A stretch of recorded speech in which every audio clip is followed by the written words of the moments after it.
kinikilig ka talaga. Sa success! Sa success. Pero ikaw, paano nasasanay ka ba? Kasi for the longest time, I've known you in the industry, you're parang like a standalone actor. And now with Kim, parang nag-iba yung wind, no? Parang ang daming kinikilig bigla. How are you managing that?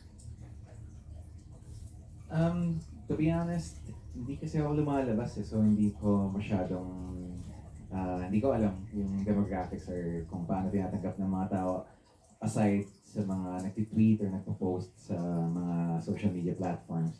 Pero ito, pag may mga out of town shows ako or medyo ramdam doon. Pero mixed pa from Linlang and Secretary Kim. Pero now that lalabas na nga sa TV, I'm expecting more people to call me BMC rather than Victor. On the contrary, si Kim naman laging nagbabasa, updated sa... Ano naman lagi? Ay, hindi ba Saktuhan lagi? ba? Yung mga reaction. Social awareness. Wow! So ikaw, ano, Spell. di ba? Yung nababasa mo, Kim, natutuwa ka na ang daming kinikilig sa inyo, even abroad. Nakakagulat. And sa edad kong to, parang Ilang taon ka na ba?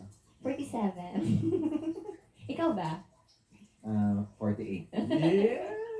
Ano? Nawala ako na kayo. Naman, nakakatuwa talaga. Totoo lang, nakaka-amaze Right. na parang ang dami ulit na nanonood ng mga romantic shows. Di ba parang the past few years or months, gusto ng mga tao horror, gusto ng mga tao mystery, gusto ng mga tao action, gusto nila yung mga matatapang na ito marshmallow lang.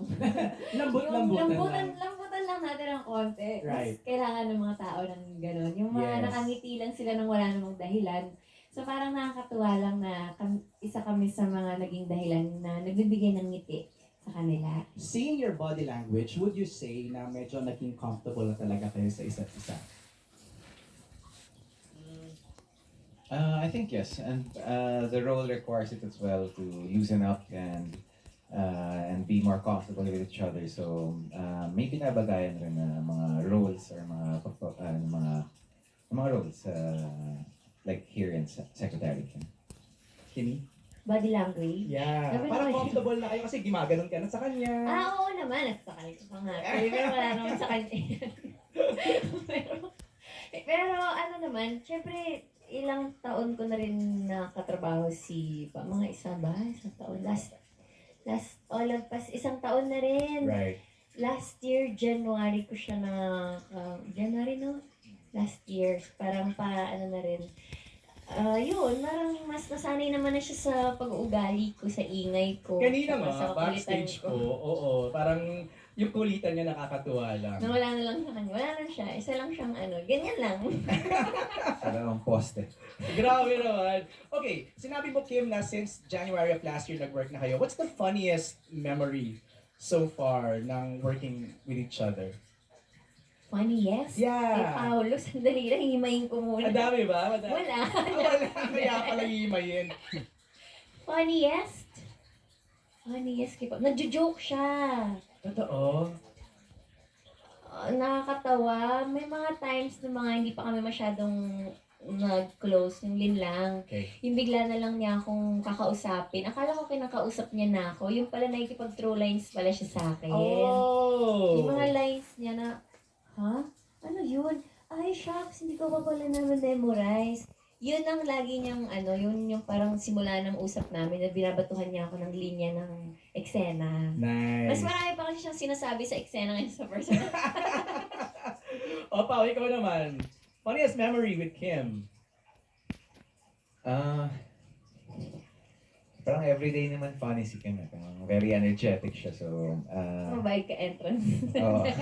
Kulang na lang magbayad ako ng entrance fee. Buti na lang show yung nagbabayad sa'yo. Pero siguro, ang hirap.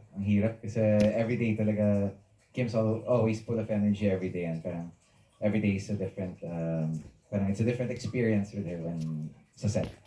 Parang kailan ba kayo nag-last dating day? Tapos, April pa. April pa. Did you miss each other after that long stretch of datings? Oo naman. Nakakamiss naman yung marang nag-joke ka lang tapos wala masyadong reaction. Yun talaga ang ano niya, eh, no? Oo, parang pag napatawa mo siya, parang ay, yes. Success. Oo. Oo. Sometimes na siya mag-react. Ikaw, Pao. Ang Namiss mo ba yung ball of energy? Yun ang description mo kay Kim eh. Na-miss ko naman, na-miss. Siyempre na-miss. Pero may mga work kasi kami in between na nakikita rin kami. So, like pag nagpo-promo and some parts. So, nakikita Right. ko naman parang in a week. Parang Gusto nila dire-diretso lang. Madami pa naman to. Ay! Hindi, madami pa mahaba pa yung secretary. Palabas pa siya sa TV. May paliwanag agad. Defensive agad si Kim. Okay, before we move on, we'd just like to acknowledge the presence of the head of Dreamscape Entertainment, Miss Kylie Manalo Balagtas. She's here. ating gabi pinupost- kasi lumalabas. Pinupost ng Dreamscape. Pinupost nila. Nakita namin. So, thank you. So, I thank have you. a question.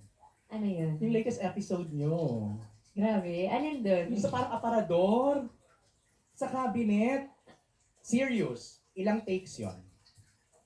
Solo. Ay, wow! Isa or dalawa siguro para dun sa backshot. Pero it's funny because when Direct Chad was shooting that, parang iconic rin kasi yata yung scene na yun sa That's original. So ayaw rin namin mapahiya. So parang ginandahan rin Direct Chad para sa viewers natin. Was that difficult? Was that easy? Grabe naman yung difficult, tsaka easy. Normal. Ay, wow! No. Hindi, syempre hindi pa nagsisimula yung Secretary Kim. Yan na yung laging pinapalabas ng mga tao na Correct. yung fan talaga ng show. Na Correct. naku, ito abangan talaga namin to kasi very iconic to. So kami naman, sobrang na-pressure kami kasama si Direct Chad.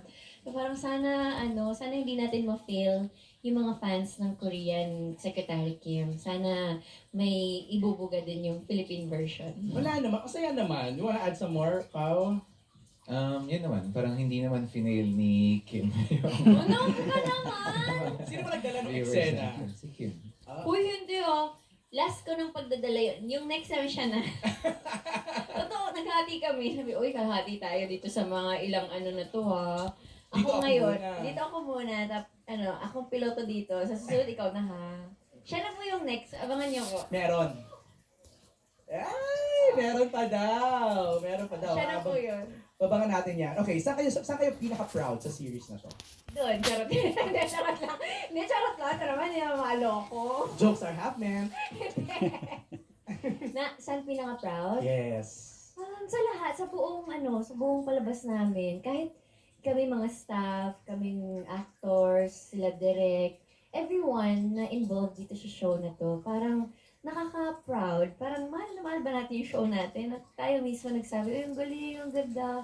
Thank you, direct." Thank you namin yung isa't isa kasi team effort talaga siya eh. Ako same. Pinaka-proud ako sa mga tao na nagtatrabaho sa likod ng camera dahil kung ano yung effort namin na binibigay sa mga scenes or sa mga scenes. Parang times 3, times 4, times 5 yung binibigay nilang effort. So pag nakikita mo yung effort na gusto nilang pagandahin yung show, parang mas nape-pressure kami para pagandahin dahil lahat talaga tumutulong-tulong para sa isang goal.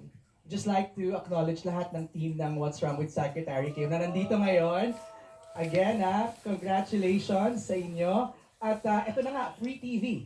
Tayo ay mapapanood na it's a gift to all your fans. Ano yung pakiramdam na mapapanood na siya every weekend?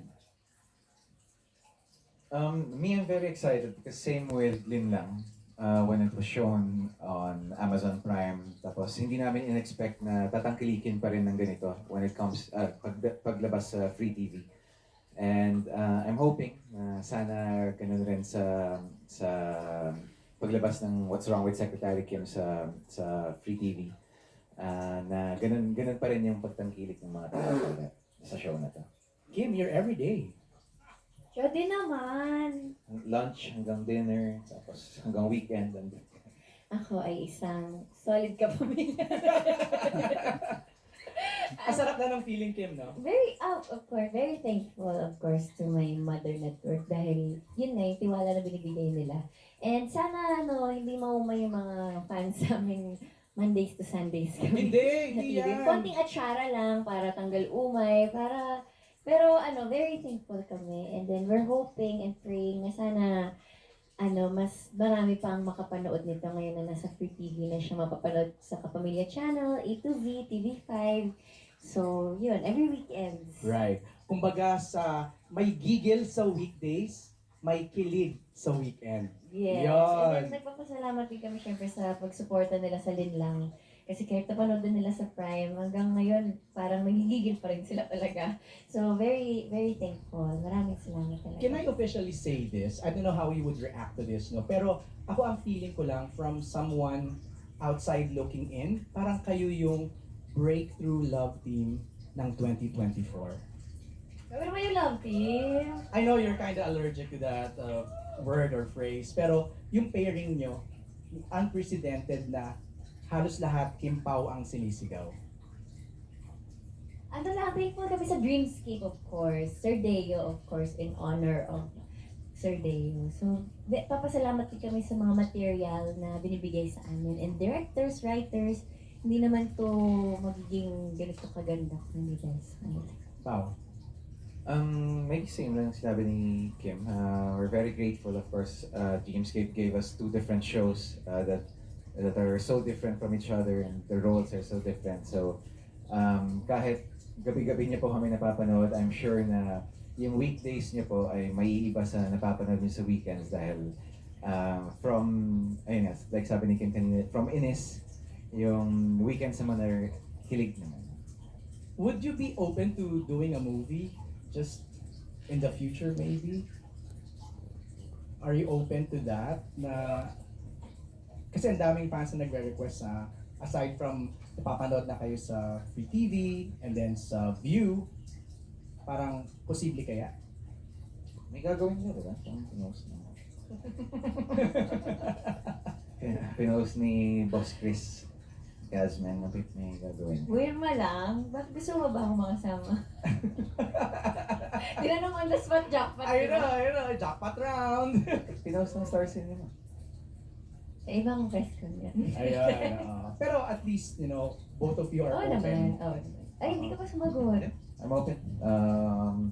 Like I said, as long as it's different from what we've done before. Right. Kumbaga, parang bagong timpla naman, nakakasawa kung